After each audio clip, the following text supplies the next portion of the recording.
Hi there, welcome to HoboRec. I'm Ulf. I know it's been a while since I did any DIY videos, so I thought we'd take it up today.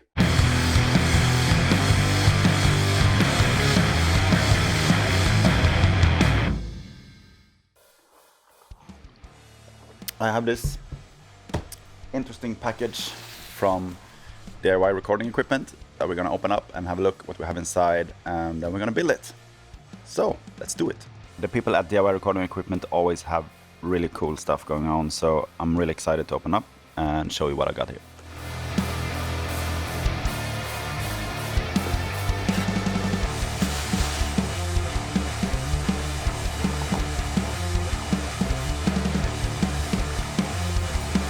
We have the Color Duo, a 2-channel color channel strip. It's a 2-channel mic preamp with the color palettes. So you have 2 channels of that with 3 color palettes on each. Also paired up with the preamps, so you can get some really cool coloring and character on your recordings on the way in. I have this old color palette 500 series thing where I already have 3 different palettes in it. So I got a few new, so I can use some of these and also together with some of the new ones and get a nice stereo setup. I'm gonna see what we got in here. Distorter Studio, so it's the cassette Porta Studio distortion, and that's the one I already have here on the top. And we have the Coloruptor, and that's also something I already have. This one, it's also sort of an overdrive with the characters of optical compressor. And I got 2 new ones, which are transformer based, so we can get some of that nice vintage transformer sound on the way in if we want to. So let's see what we have in this package.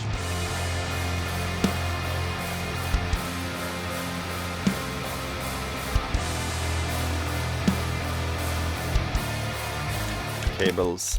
We have a power supply external, which is really cool with the DIY recording equipment stuff. If you want to build something pretty serious like this, but still are uncomfortable with handling high power electricity, high voltage, which can be dangerous if you don't know what you're doing, this is a perfect way to start.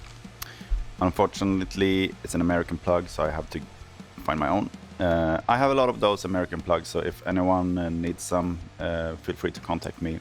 If you pay for shipping, I will give them to you. We have the front plate, which looks pretty cool. All the components are laid out in numbered little bags like this, so everything should be sorted and easy to find. And it's a lot of stuff.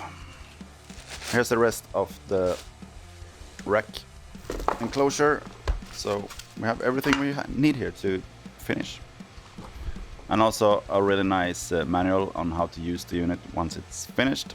And build instructions, you can find that on DIYRE.com.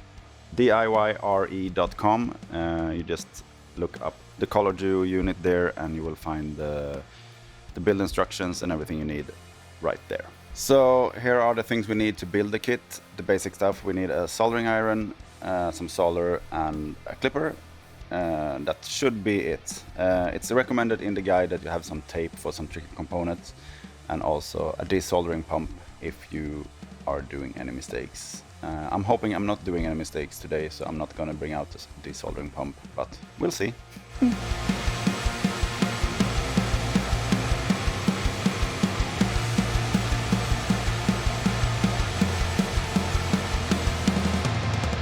So we're gonna start with bag 1 and 2. And just to make this simple, we're gonna follow the Color Duo IO board interactive build map that they have on the DIY recording equipment's website, which is really easy to follow. So if you are a beginner, I would highly recommend following that, and it will be a breeze to go through this build. First thing we're gonna do is to put these IC sockets and start filling it up with the resistors in bag number 1. In this case, both IC sockets are in bag number 2. In the description it says that it should be one in bag number 1, but just look in bag number 2 and you will find it there. IC sockets and resistors is what we start with, and then we have some small capacitors and stuff. And if I'm just gonna do a wild guess, I'm guessing the whole build is that we start with the small components and then we start building it up with the bigger ones. That's usually the easiest way to go. A little tip for bending resistors is having some sort of tool, or if you don't have that, you can have just a small screwdriver and just bend it over like this. Just so don't bend it right at the component. And when you're done bending all those resistors, you can reference the resistor reference sheet that they have on the website. If you start at the first bag there, you have R10, R13, R10K, R11, R2.2K, and so on and so on. So start by sorting them after that reference sheet.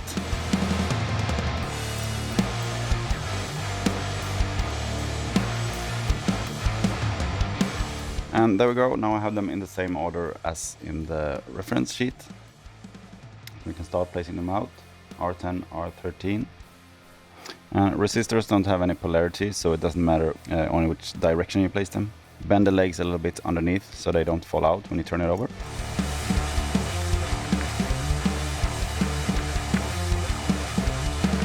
So now that we have all the resistors in place, we can start by soldering them.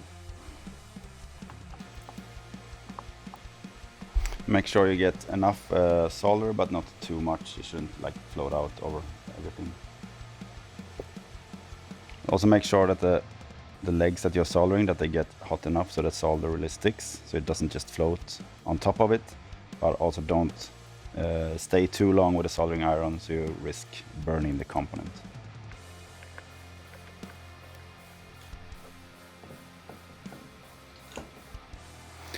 And after that, we just cut all the legs off.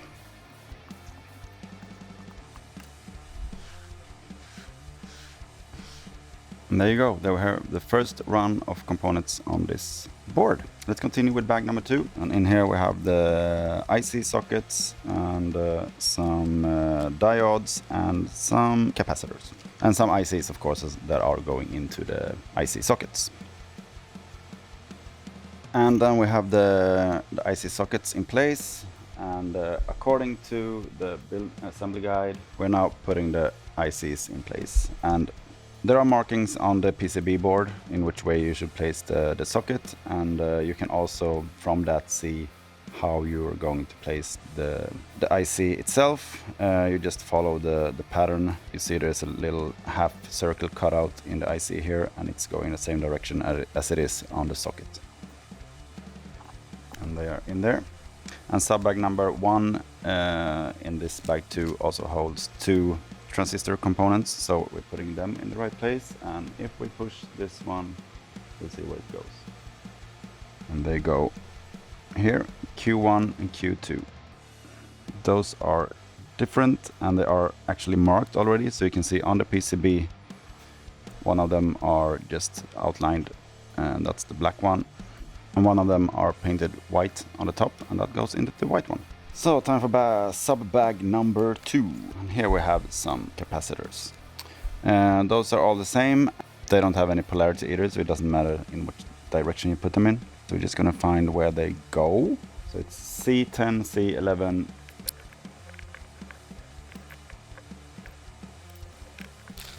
sub bag 3. And here we have a couple of capacitors and also some diodes. So we can easily locate that we have 4 capacitors of one sort and 2 of another. So we have 4 that are of the value 470p, and we have 2 that are 47p. So it's important to not mix those up.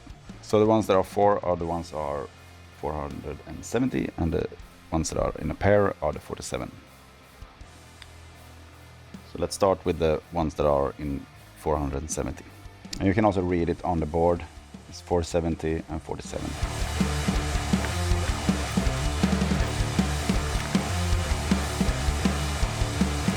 So for the center for the diodes, you're gonna have to read which one goes where. It's specified on the component. The D1 here is the black one, and D2 is like the red and black. And it's also, you have a little line on the PCB so you see which way they are going. Because those are polarized, so you have to put them in the right direction. So we're done with bag number 2. Let's find bag number 3. It's this one. And we have some connectors, and I'm just making a wild guess, but I think they go here on those two. It's a lot of soldering points.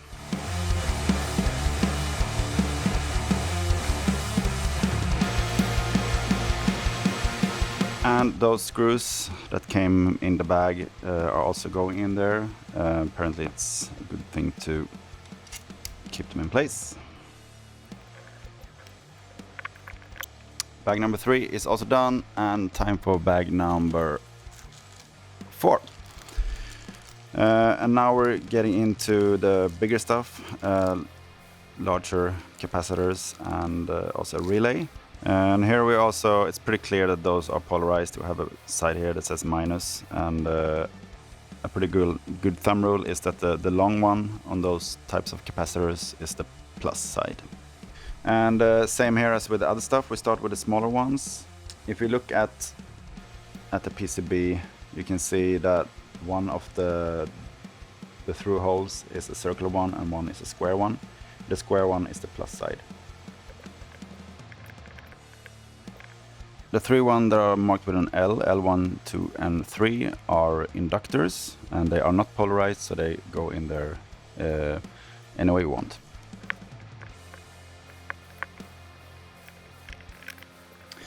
On the relay, there's a little marking on one side.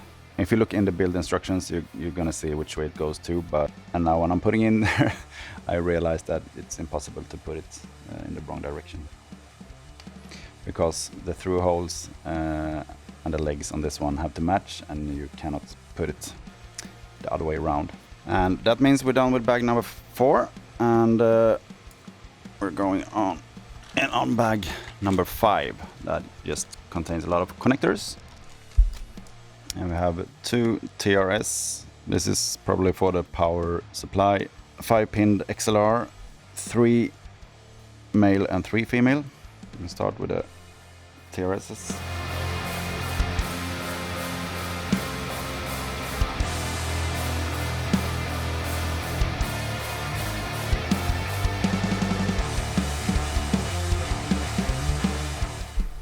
And that's it, we're done with the I/O board.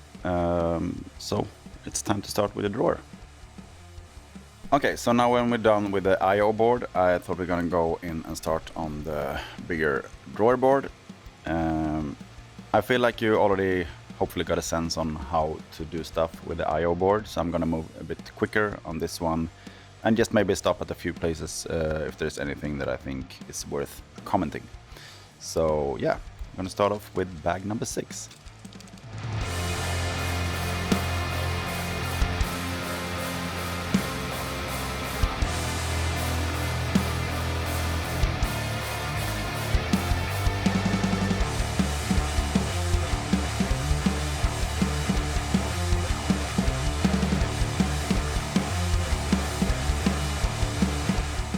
So I'm done with all the resistors, which is the most boring part of any like bigger build. So now it's time to start with the more exciting stuff like capacitors, the ICs, and buttons, and the cool stuff.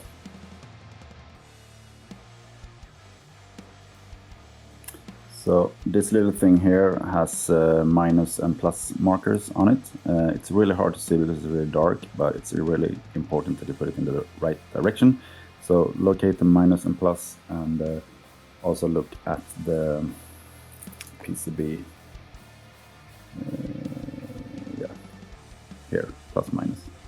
And you should be good to go. Next things are the color sockets.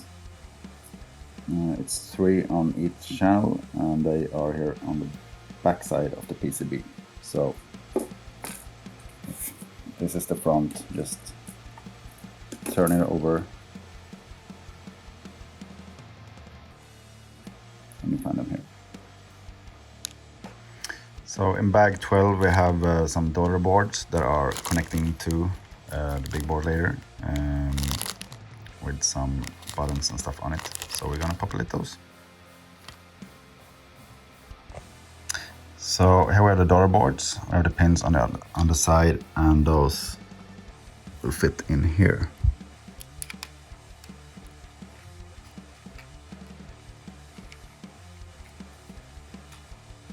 There we go.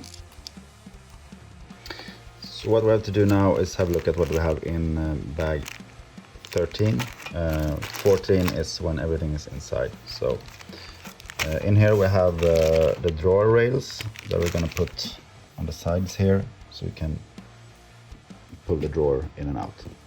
Those little things are found in sub bag 2 in 13.2, and those will go here. Screws on that side, so it should look something like that, and the screws from that side. And now I have these two things that are PCB support brackets. It's supposed to be over those pots like this, so I think I jumped the gun a little bit before by placing the daughter boards, because we need to get in under there to fasten the screws here and here. Yeah, so now we have 3 metallic standoffs here under each channel. That's what's gonna hold the daughter board up.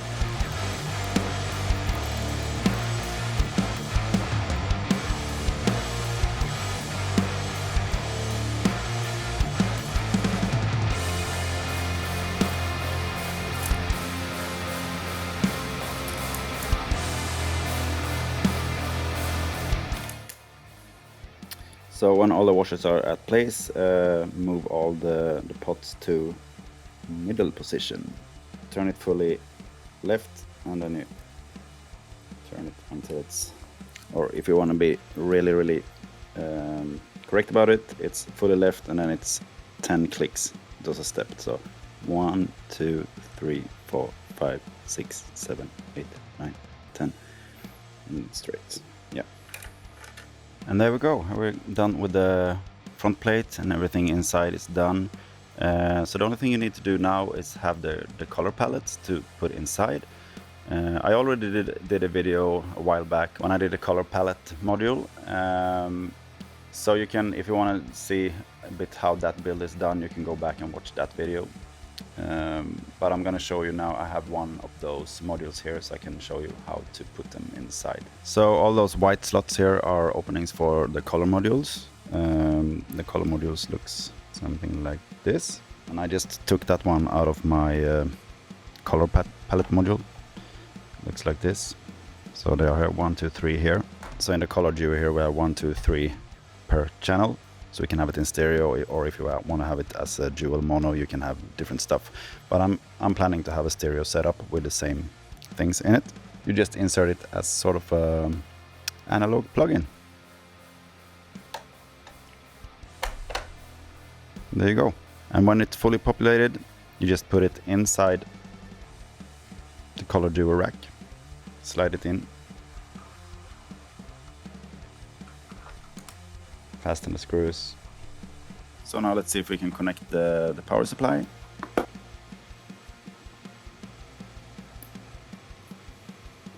And yeah, it works. Okay, so that's it. That's a fully built unit. In the next video, I'm gonna have all the color modules finished. As I said, you can check the old video and see how those are made. Next time, I'm gonna put them in and do some cool sound test with this little thing. If you've been watching this far and you're not a subscriber yet, consider subscribing. That would help me out a lot, and also push that notification bell so you don't miss any new videos.